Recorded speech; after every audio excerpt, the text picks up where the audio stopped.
पहलगाम येथे पर्यटकांवर झालेल्या हल्ल्याच्या निषेधार्थ मुस्लिम समाजाचे आंदोलन, पाकिस्तानावर संपूर्ण कब्जा करण्याची केली मागणी। पहलगाम येथे पर्यटकांवर केलेल्या बेछूट अंधाधुंद गोळीबारात 30 जण ठार झाले। या घटनेचा तीव्र शब्दात निषेध करून पाकिस्तानाशी युद्ध करून संपूर्ण पाकिस्तानवर कब्जा भारत सरकारने करावा अशी मागणी सांगलीत मुस्लिम समाजाच्या वतीने करण्यात आली। यावेळी बोलताना मुस्लिम समाजाचे नेते आसिफ बावा म्हणाले की यासाठी संपूर्ण भारत देशातून 20 लाख मुस्लिम युवकांची भरती करून एक मुस्लिम बटालियन स्थापन करावी व पाकिस्तानवर संपूर्ण कब्जा करण्यात यावा। शेवटचे निर्णायक युद्ध करावे, त्यावेळी ही बटालियन फ्रंटला काम मिळेल। पाकिस्तानचे नामोनिशाण जगाच्या नकाशावर पुसून टाकावे आणि हा विषय कायमचा संपवून टाकावा अशी मागणी मुस्लिम समाजाने सांगली जिल्हा अधिकारी कार्यालय येथे आंदोलन करताना केली आहे।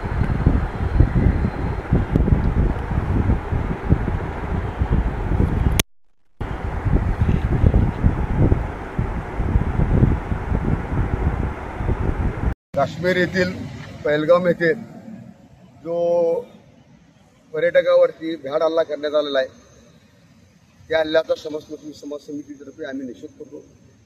त्याचप्रमाणे या हल्ल्यामागे विदेशी लोकांचा हात म्हणजे पाकिस्तानचा हात असल्याचा बातम्या येत आहेत। त्या अनुषंगाने अगर जर पाकिस्तानचा हात असेल तर आम्ही समस्त मुस्लिम समाज समितीतर्फे भारत सरकारला मागणी केलेली आहे की इथून पुढे पाकिस्तानला कुठली दयामाया न दाखवता त्यांच्या विरोधात अंतिम क्षणाचा असं निर्णय घेऊन पुकारावं। त्यासाठी संपूर्ण भारतामधून 20 लाख मुस्लिम तरुणाची मिलिटरीमध्ये भरती करून घ्यावी आणि त्या 20 लाख मुस्लिम भरती केलेल्या जवानांना घेऊन पाकिस्तान विरुद्ध पुकारावं आणि त्यासाठी मुस्लिम बटालियन सर्वात पहिला भरला युद्धामध्ये पाठवण्यात यावी अशी मागणी आपण आज भारत सरकारला समस्त मुस्लिम समितीसाठी केलेली आहे।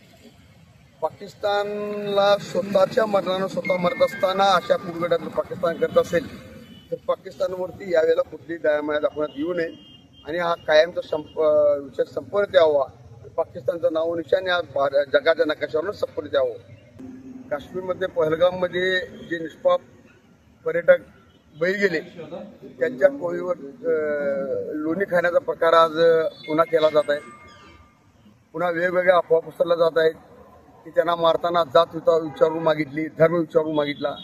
हे अफवा पसरून पुन्हा त्यातूनही राजकारण करून जातीवाद पसरण्याचा जो प्रयत्न केला जातो तो निंदनीय आहे। वास्तविकता अतिरेक्याने कुणाचाही न विचार करता लपून छपून गोळीबार केला असताना त्याचे कपडे काढले, त्याला धर्म विचारला, त्याला कलमा पडायला लावला, अशा वेगवेगळ्या आशयाचे पोस्ट पाठवून पुन्हा वातावरण गुडू बनवण्याचा जो प्रयत्न होत आहे आणि अशा ज्या चुकीच्या पोस्ट टाकून जे लोक अफवा पसरतात त्यांच्यावरती कारवाई करण्यात यावी अशी समस्त मुस्लिम समाज समितीतर्फे मागणी करतो।